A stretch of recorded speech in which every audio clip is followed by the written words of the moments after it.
Nah, gue jadi apanya dong? Ya lu jadi setannya. Saya tersinggung.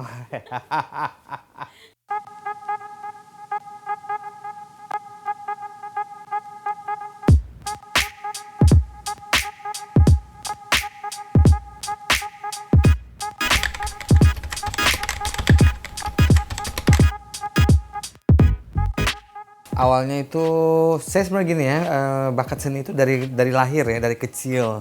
Karena dulu waktu saya tinggal di Banda Aceh, saya pernah kan SD di Banda Aceh. Nah itu udah ikut begitu, sudah mengikuti kejuaraan-kejuaraan gitu ya, kayak lomba nyanyi, zaman dulu kan lomba nari gitu. Nah selalu menang terus ya kan. Akhirnya setelah tamat SD tahun 75 saya pindah ke Jakarta. Nah di Jakarta juga karena suara mulai berubah kan, jadi nggak bisa nyanyi stuck. Cuman dunia seni itu tetap saya ini gitu loh, saya geluti gitu ya kan. Zaman dulu kan masih ada kayak jadi soul dancer lah apalah gitu ya kan. Nggak di Jakarta, tamat waktu SMP. Nah saya mulai aktifnya itu SMA kelas 1. Saya pindah ke Medan. Itu saya ikutin kejuaraan lomba bintang radio ya kan, zaman dulu kita kan bintang radio gitu zamannya. Saya itu waktu zamannya Sandro Tobing tahun 81. Tahun 81 saya waktu itu nggak juara satu, saya juara tiga. Juara saya tiga tingkat Sumatera Utara, saya juara tiga. Nah tahun depannya tahun 82 tingkat dewasa saya menjadi juara 2 Sumatera Utara juga. Akhirnya saya berpikir, aduh nanti saya kayaknya saya mantap di dunia tarik suara gitu. Akhirnya saya hijrah ke Jakarta tahun 83. Tahun 83 hijrah ke Jakarta, terus saya rekaman sampai tahun 85. Punya 3 album kok nggak salah, iyalah 3 album. Nggak laku. Nggak laku, jadi akhirnya saya frustrated. Saya banting setir. Iya, gitu. Zaman dulu kan saya bandel banget kan, saya suka kabur-kabur dari rumah dulu. Maklum, soalnya gini, dulu kan saya tinggal sama keluarganya Astri Ivo ya. Mamanya itu sama saya tuh udah kayak anak sendiri, karena mereka itu kan punya mereka tuh ada 11 bersaudara, satu laki-laki. Nah saya tuh juga dari kecil suka ikut mereka gitu. Jadi saya suka Jakarta balik lagi ke Banda Aceh, atau Jakarta balik lagi ke Medan gitu ya kan. Nah dulu saya suruh kuliah, kabur dari rumah gitu ya kan. Kabur dari rumah kan berarti kan harus makan mau kerja apa gitu. Nah akhirnya saya iseng, karena kan dulu kan saya di lingkungan saya itu kan perempuan semua.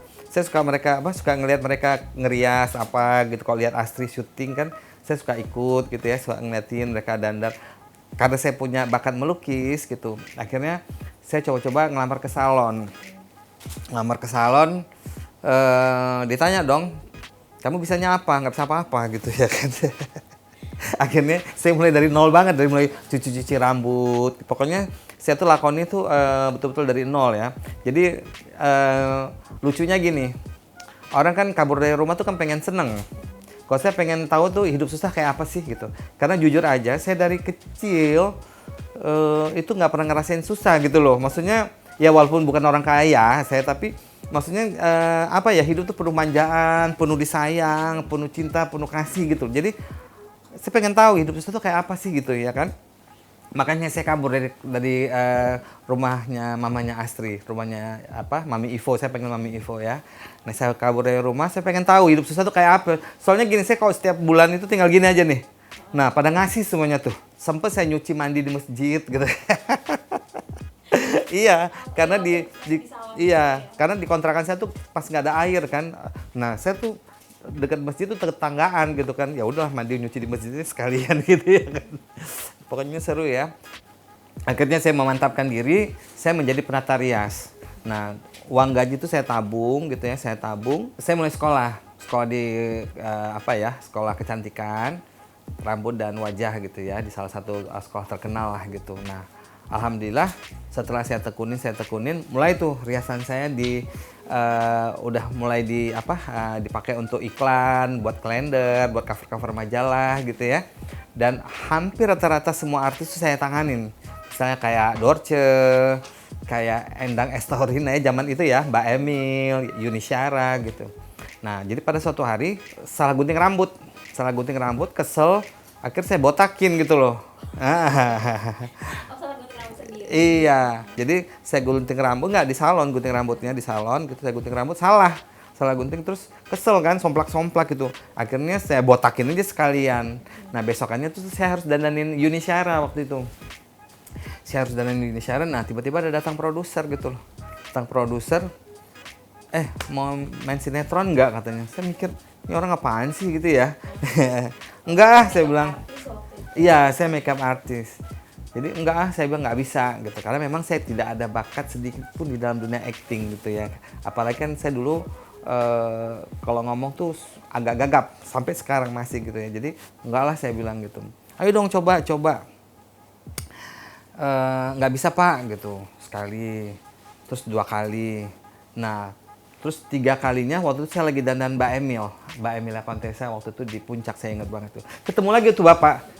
Saya bilang ini orang jodoh kali ya gitu ya. Akhirnya lama-lama saya penasaran juga gitu ya. Emang mau bikin sinetron apa sih Pak? Gue bikin cerita horor. Nah gue jadi apanya dong? Ya lu jadi setannya. Saya tersinggung. Apa muka gue kayak setan kali ya? Nah akhirnya saya ngambek gitu kan. Enggak bener dibujuk-bujuk akhirnya ya udahlah. Saya mau gitu ya, kenapa saya mikir gini, orang lain aja kepengen kenapa saya enggak gitu ya kan, toh juga kalau saya nggak pinter mainnya kan dia yang rugi bukan saya ini kan yang mau ya kayak gitu. Akhirnya saya mulai dites makeup apa segala macem ya kan. Nah itu karena memang saya makeup artist kan, jadi makeupnya tuh saya makeup sendiri, saya bikin bangun image sendiri lah gitu gini gitu.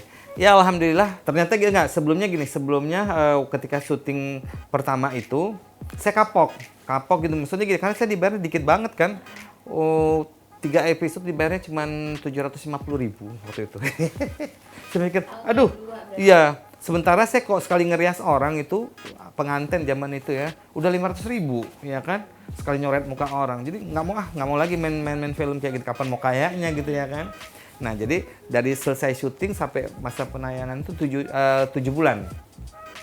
7 bulan itu udah saya nggak pernah mau kapok deh nggak mau main syuting lagi karena pertama buang waktu ya, terus kalau syuting itu kan jadwalnya nggak karuan-karuan, udah dandan seharian dari pagi muka udah kayak setan rajin gitu, toto nggak di take gitu misalnya. Saya nggak banget kan, karena apa, saya biasa kalau misalnya saya perias gini kan misalnya syuting buat iklan, syuting buat itu kan kita on time banget kan gitu. Nah pas bekerja di film gitu kaget loh, kok gini ya, pantesan banyak orang-orang film tuh yang sakit lah, yang inilah, yang itu gitu. Nah jadi akhirnya udah 7 bulan saya nggak ada tawaran, saya nggak mau lagi gitu, kapok.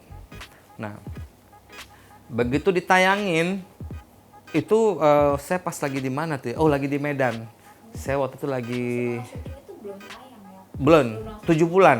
Nah 7 bulan jadi terus saya ke Medan, saya harus ngerias Dorce waktu itu, harus ngerias Dorce. Dorce kan kemana show kan saya yang selalu ngerias dia gitu. Nah pas Toto kan zaman itu kan pager ya, saya dapat pager dari ucapan selamat dari almarhum Richie Ricardo. Ji selamat ya, sukses katanya, sinetronnya gini. Saya mikir sukses apaan gitu, orang mainnya cuma gitu aja pasti, karena memang saya nggak bisa kan mainnya kan. Sukses apaan, saya bingung sendiri gitu ya kan. Akhirnya karena saya nggak sempat nonton karena saya sibuk kan, sibuk ngerias waktu itu, nggak sempat nonton. Nah begitu tayangan kan itu mingguan. Nah begitu minggu selanjutnya saya kan masih tinggalnya walaupun udah di rumah bagusan lah gitu, buka di gang lain, maksudnya di jalan, tapi jalannya jalan kecil. Saya ngeliat gini pas mau tayang itu kok jalan kok sepi banget gitu loh ya kan. Saya sepi banget, saya lihat kok gitu. Ternyata pada nonton itu saya iseng ke rumah tetangga, iseng ke rumah tetangga, maksudnya mau silaturahim aja gitu. Pas saya ke situ pada yang semua orang pada keluar, yang sampai pagar orang tuh sampai yang rubuh gitu kan. Hah, kok jadi kayak gitu? Saya masih yang linglung gitu ya. Ini apaan lagi gitu kan? Orang pada maksudnya pada segitu ininya gitu ya. Tapi lama-lama gini ya jadi artis. Ya alhamdulillah setelah itu mulailah honor mulai naik, terus mulai dipanggil sana dipanggil sini. Dan saya ingat banget, saya dulu mau mulai bidang tarik suara tuh kan susah banget ya, mau nyanyi susah banget. Yang ya pokoknya nggak banget lah, apalagi kan zaman dulu kan cuma ada TVRI gitu ya. Orang kalau misalnya mau ngisi acara sampai ngantri gitu ya kan. Sedih banget lah zaman itu. Kita tuh zaman itu yang masuk TVRI itu yang dites gitu loh. Saya alhamdulillah dites lulus ya kan. Nah, acara lama banget karena kan banyak penyanyi juga kan. Akhirnya, tapi begitu si Manis meledak, itu namanya produser dari mana aja pada nawarin gitu. Iya, untuk nyanyi juga. Makanya jalan tuh kebuka banget gitu loh. Terbentang lebar gitu ya, terbentang luas. Ya alhamdulillah lah, maksudnya gara-gara si Manis itu hidup saya jadi banyak perubahan gitu.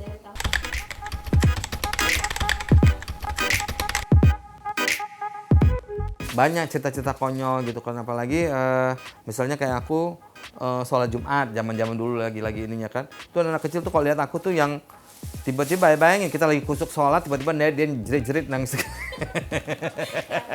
Iya gitu. Ada lagi misalnya ibu-ibu, kami misalnya waktu itu kan saya lagi belanja gitu ya lagi di ini ya di satu plaza gitu lah, saya lagi belanja gitu. Ada ibu-ibu ngeliatin baju, ada patung anak kecil gitu, dia liatin gitu ya kan, dia mundur gitu. Nah pas beradu dekat saya gitu, punggung-punggungnya tuh pas dia kayak gini langsung astagfirullahaladzim katanya. Sedikit di depan umum kan kan sesuatu banget ya kan. Gitu. Misalnya lagi kalau dulu kan rumah saya masih di jalan kecil lah, kayak gang gitu kan, mobil kru kan ngantar saya tuh kan cuma di pinggir jalan aja, di pinggir gang itu gitu kan muka saya dengan muka setanil rajim gitu kan, pulang subuh kan orang mau ke masjid kan. Suka kaget gitu.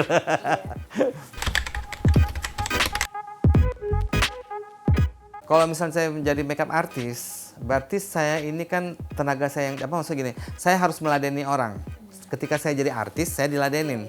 Tapi ketika saya menjadi makeup artist, saya meladeni orang. Jadi saya nggak malu gitu. Misalnya saya harus ngelap keringat orang, harus touch up di depan umum atau apa gitu, orang lihat gitu kan. Nah itu yang saya harus profesional gitu. Angkat-angkat saya punya koper sendiri gitu. Jadi ya, kalau misalnya jadi artis kan tinggal bawa gini gitu ya kan. Kalau ini enggak gitu. Jadi kadang-kadang kita mesti bisa menempatkan diri ya. Dan saya bilang artis itu adalah suatu pekerjaan ya. Bukan kita menjadi suatu untuk kita yang gue artis, enggak gitu. Karena apa? Menjadi artis juga dituntut suatu keprofesionalan kita. Jadi nggak gampang jadi artis itu. Pertama apa? Kita tuh harus jaga kelakuan, jaga martabat, jaga etika, itu paling penting.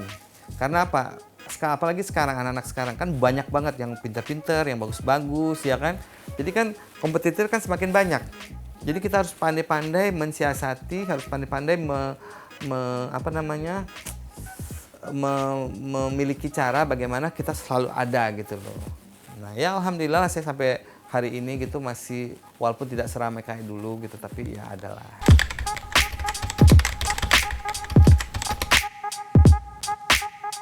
Kalau masalah gosip itu apa aja pasti jadi gosipan gitu loh. Apalagi saya dulu pernah kerja di salon gitu ya dulu. Nah itu kita gini, sebelum waktu kita belajar di sekolah kecantikan gitu, kita pertama kali diajarin itu adalah etika. Etika ketika kita menghadapi klien gitu. Karena pasti nanti si tamu itu akan curhat, akan gosipin si A, si B.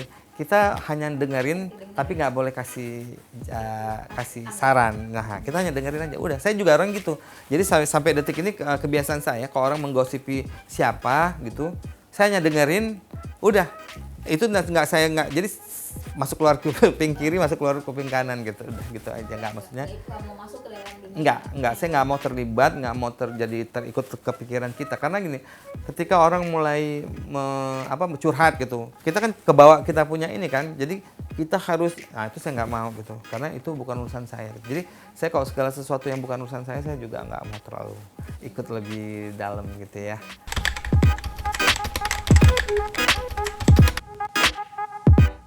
Saya makeup artist sekali-sekali ada gitu karena saya juga suka ngajarin kayak ibu-ibu kayak ibu-ibu Fitness gitu. ya persit atau ibu-ibu polisi gitu yang atau ibu orang-orang yang suka berpindah tugas gitu masih sekali-sekali tapi kalau ada waktunya ya karena saya ini kebanyakan sekarang ini nyanyi tuh buat pilkada gitu loh. Nah ini kayak misalnya tanggal 9 saya harus ke Aceh Tamiang untuk pilkada ya di Aceh gitu. Jadi ya alhamdulillah dari 93 itu sampai hari ini gitu alhamdulillah setiap minggu saya pasti berangkat gitu.